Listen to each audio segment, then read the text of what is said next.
Hello friends, welcome to Katiyar DK education point. I am Divya और आज हमारी इंग्लिश पेडागोजी की क्लास है। तो चलिए अपनी क्लास को शुरू करते हैं।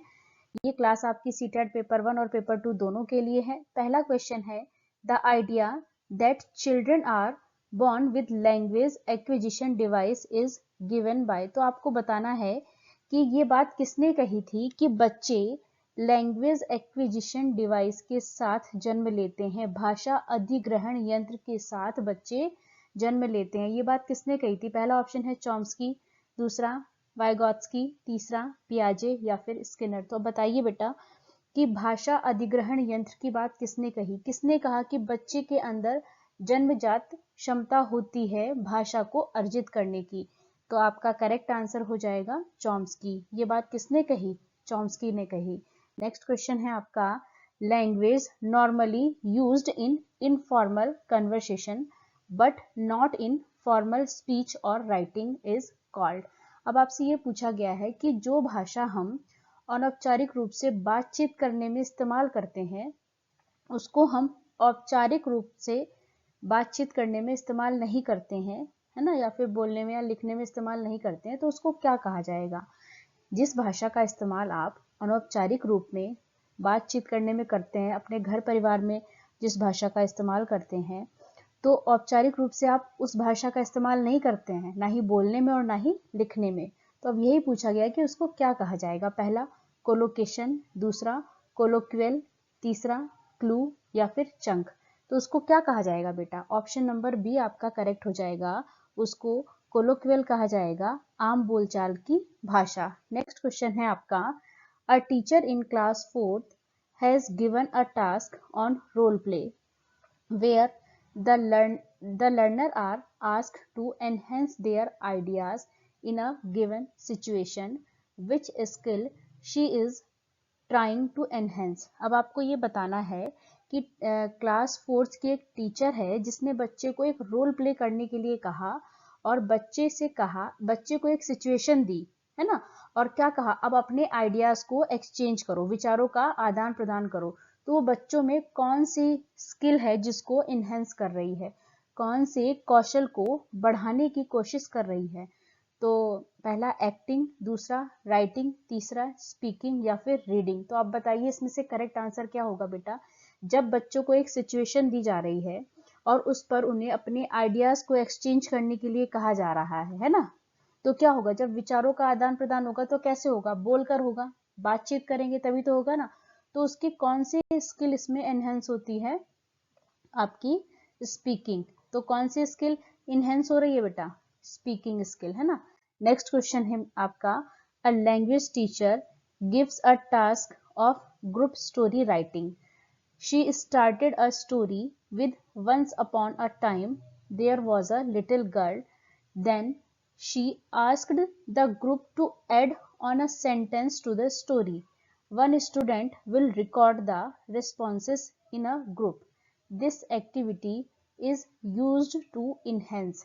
अब टीचर ने बच्चे को एक ग्रुप में एक टास्क दिया। क्या टास्क है बेटा? स्टोरी राइटिंग का। क्या टास्क है?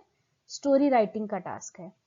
टीचर ने स्टोरी को शुरू किया, once upon a time there was a little girl. एक समय की बात है कि एक छोटी बच्ची थी। टीचर ने यहाँ से शुरू किया। उसके बाद क्या कहा टीचर ने कि अब जो बच्चे हैं, जो ग्रुप है, वो क्या करेगा? एक एक सेंटेंस को ऐड करेगा स्टोरी में और एक बच्चा इस ग्रुप का जो भी रिस्पॉन्स है उसका क्या करेगा? रिकॉर्ड रखेगा। This activity is used to enhance. अब ये एक्टिविटी है वो किस चीज को बढ़ावा दे रही है, किस चीज का विकास कर रही है? पहला BICS, basic interpersonal communication skill, दूसरा CALP, cognitive academic language proficiency, तीसरा PPP, present practice and product, या फिर इंग्लिश लैंग्वेज टीचिंग। तो आप बताइए बेटा इसमें क्या हो रहा है? बिक्स क्या है बेटा? आपकी डे टू डे की लाइफ में हम जिस भाषा का इस्तेमाल करते हैं वो क्या है? आपकी बिक्स के अंतर्गत आती है। ये आपकी सोशल लैंग्वेज होती है। और कैल्प क्या है? ये आपकी एकेडमिक लैंग्वेज होती है। आप स्कूल में किस तरह से बात करते हैं, है ना, ये सारा जो भी आपका कॉग्निशन से रिलेटेड है, जो आपके स्कूल में जो आपकी एकेडमिक की भाषा है वो किसके अंतर्गत आती है? कैल्प के अंदर। आपकी जो बुक्स होती हैं उसकी जो लैंग्वेज होती है, है ना। ये सब क्या है, ये कैल्प के अंदर आएगा। पी, इसमें क्या होता है, टीचर पहले बच्चों के सामने कुछ प्रेजेंट करता है, प्रेजेंट किया टीचर ने, बच्चों ने देखा, फिर टीचर बच्चों से कहता है आप इसकी प्रैक्टिस करो। पहले टीचर ने प्रेजेंट किया, बच्चों ने देखा, फिर बच्चों ने उसका अभ्यास किया, फिर जब बच्चों ने प्रैक्टिस कर ली तो अब क्या होगा, अब टीचर कहती है कि अब मुझे दिखाओ करके।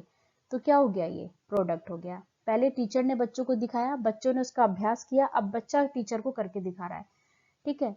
और इंग्लिश लैंग्वेज टीचिंग तो ये आपका हो ही गया है ना। तो इसमें से आपका ये कौन सा होगा जो आपका क्वेश्चन पूछा गया, ऑप्शन नंबर बी आपका करेक्ट होगा बेटा। ये क्या है, कैल्प है आपका।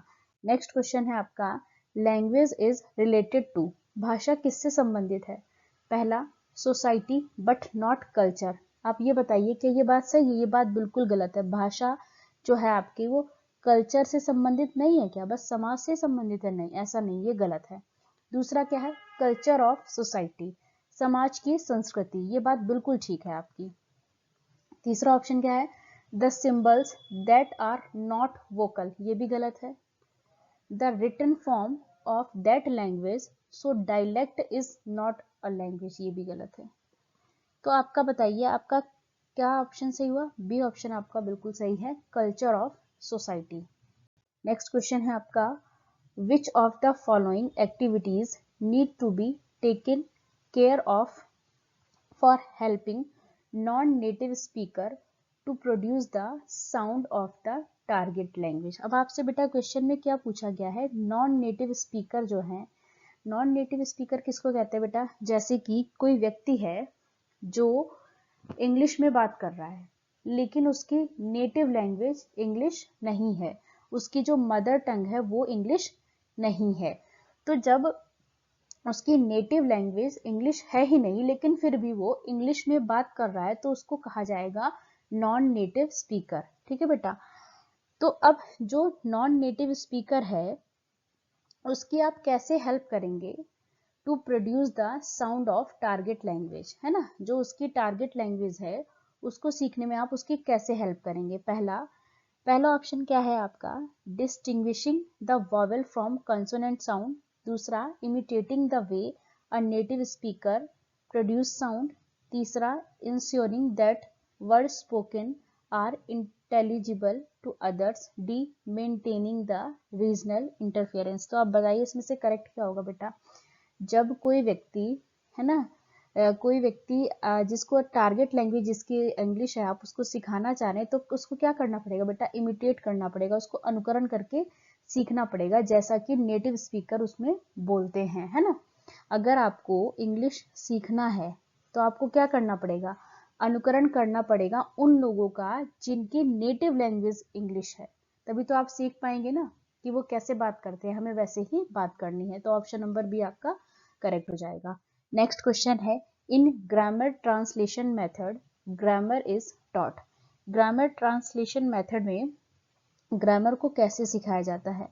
ग्रामर ट्रांसलेशन मेथड को बेटा ओल्डेस्ट मेथड भी कहा जाता है, इसी को ही आपका क्लासिकल मेथड भी कहा जाता है, इसी को ही आपका ट्रेडिशनल मेथड भी कहा जाता है और इसी को ही पॉपुलर मेथड भी कहा जाता है ना।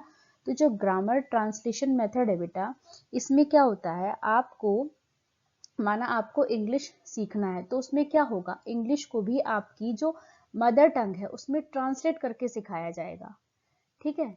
ग्रामर ट्रांसलेशन मेथड में ट्रांसलेट करके सिखाया जाता है। अगर आपको इंग्लिश सीखना है तो आपकी मदर टंग हिंदी है तो बेटा उसमें इंग्लिश को कैसे सिखाएंगे, आपको ट्रांसलेट करेंगे उसको आपकी मदर टंग में ताकि आप उसको आसानी से समझ सकें।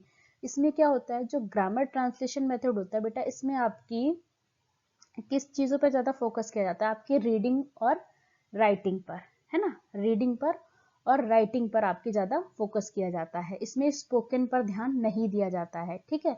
रीडिंग और राइटिंग दो चीजों पर इसमें फोकस रहता है। इसमें क्या होता है बेटा, आपको रूल्स याद कराए जाते हैं। ग्रामर ट्रांसलेशन मेथड में आपको क्या करेंगे, रूल याद करने के लिए कहा जाएगा, तभी तो आप उसको सीख पाएंगे। तो बेटा अब आप देखिए कि पहला ऑप्शन क्या है, इंडक्टिव। इंडक्टिव मेथड में हम कैसे चलते हैं, एग्जाम्पल टू रूल जाते हैं। दूसरा है डिडक्टिव। डिडक्टिव मेथड में हम कैसे जाते हैं, नियम से उदाहरण की तरफ जाते हैं, नियम से उदाहरण की तरफ जाते हैं हम डिडक्टिव मेथड में। सी ऑप्शन है आपका विदाउट एक्सप्लेनेशन, डी ऑप्शन है आपका कवर्टली। तो आप बताइए इसमें से करेक्ट आंसर क्या होगा। इसमें आपका ग्रामर ट्रांसलेशन मेथड में मैंने आपको कहा कि आपको नियम बताए जाते हैं, आपको नियम याद करवाए जाते हैं, तो ये कौन सा मेथड होगा बेटा, इसमें डिडक्टिवली आपको ग्रामर सिखाई जाएगी, नियम से उदाहरण की ओर लेकर के जाएंगे। नेक्स्ट क्वेश्चन है आपका द एक्वायर्ड सिस्टम और acquisition of language is the. अब आपको बताना है कि लैंग्वेज एक्विजिशन क्या है, भाषा अर्जन क्या है, फॉर्मल स्किल डेवलपमेंट है, सब कॉन्शियस प्रोसेस है, इनपुट आउटपुट प्रोसेस है, सेल्फ मॉनिटरिंग ऑफ लर्निंग है। तो बेटा जो लैंग्वेज एक्विजिशन है वो क्या है, सब कॉन्शियस प्रोसेस है ना। ऑप्शन नंबर बी आपका करेक्ट हो जाता है। नेक्स्ट क्वेश्चन है which one of the following is not a characteristic of a language. अब आपको बताना है कि कौन सा भाषा की विशेषता नहीं है। पहला लैंग्वेज इज सिंबॉलिक, तो पहला ऑप्शन तो बिल्कुल ठीक है, भाषा क्या है, भाषा सिंबॉलिक है ना। दूसरा लैंग्वेज इज स्टैटिक, तो आप बताइए बेटा क्या लैंग्वेज आपकी स्टैटिक है, नहीं, लैंग्वेज कैसी है, चेंजेबल है, फ्लेक्सिबल है, पर स्टैटिक नहीं है, डायनामिक है ना। तो इसमें क्या होगा आपका बी ऑप्शन आपका गलत है और आपसे गलत ही पूछा गया था, तो यही आपका करेक्ट आंसर हो जाएगा। सी क्या है, लैंग्वेज इज सोशल, बिल्कुल ठीक बात है, भाषा सोशल है, सामाजिक है, हम समाज में रहकर ही तो भाषा सीखते हैं। लैंग्वेज क्या है, सिस्टमैटिक है ना। लैंग्वेज क्या है, सिस्टम ऑफ सिस्टम्स है, रूल गवर्न सिस्टम है। तो आपसे इसमें क्या पूछा गया था बेटा, जो गलत है, तो गलत क्या है कि लैंग्वेज स्टैटिक है, यहाँ पे ये दिया गया, यही बात आपकी गलत है, लैंग्वेज क्या है, फ्लेक्सिबल है। नेक्स्ट क्वेश्चन है आपका learning a language is a, learning language क्या है बेटा, ग्रेजुअल प्रोसेस है, लास्ट प्रोसेस है, इंस्टेंट प्रोसेस है, या ऑल इंक्लूसिव प्रोसेस है। तो बेटा learning a language is a gradual process है, क्या है ये, क्रमिक प्रक्रिया है। तो ऑप्शन नंबर ए आपका इसमें करेक्ट हो जाता है। वीडियो अच्छी लगी तो लाइक करें, शेयर करें, चैनल को सब्सक्राइब करें। Thanks for watching this video.